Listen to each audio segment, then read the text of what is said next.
দেশে প্রত্যেকটা বছর একটা মেলা বসতো, যে মেলাটার নাম ছিল ওকাজ মেলা।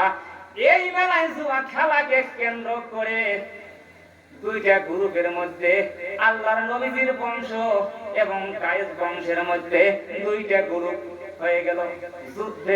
যুদ্ধ শুরু হয়ে গেল। এই যুদ্ধ এক নয় দুই নয় 50টা বছর পর্যন্ত যুদ্ধ চলছে। আল্লাহর নবীজি স্বয়ং এই যুদ্ধের নিচে আল্লাহর নবীজি বর্ণনা করতেছিলেন যে আমি নিজে এই যুদ্ধে অংশগ্রহণ করেছিলাম। এমনকি আমার মেজর চাচা নাম তার জুবায়ের, এই জুবায়েরের হাতে আমি প্রতিপক্ষের তীরগুলো নিক্ষিপ্ত তীরগুলো তুলে আমি আমার চাচা জুবায়েরের হাতে উঠাইয়ে দিয়েছি।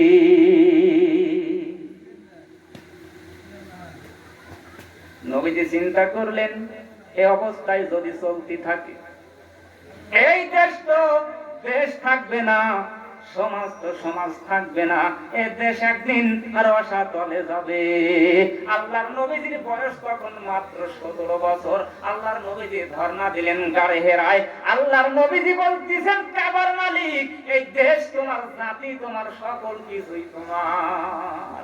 ঠিক এই মুহূর্তে আল্লাহর নবীজি একটা সংগঠন করেছিলেন, যে সংগঠনের নাম হচ্ছিল হিলফুল ফুজুল।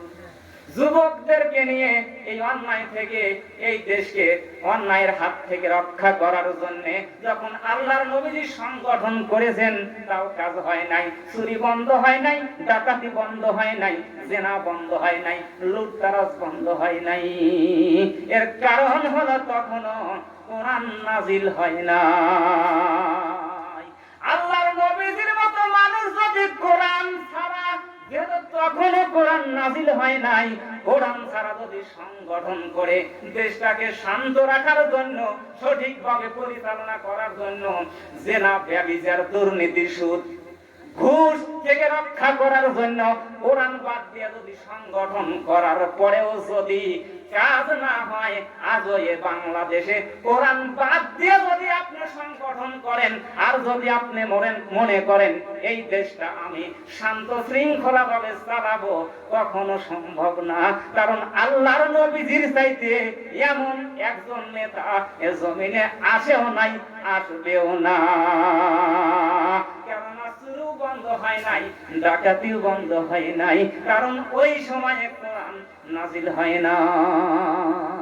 এই জন্য আমাদের বেন্ট শক্তি খোলা দরকার। কোরআন আছে যেখানে, আমরা আছি সেখানে।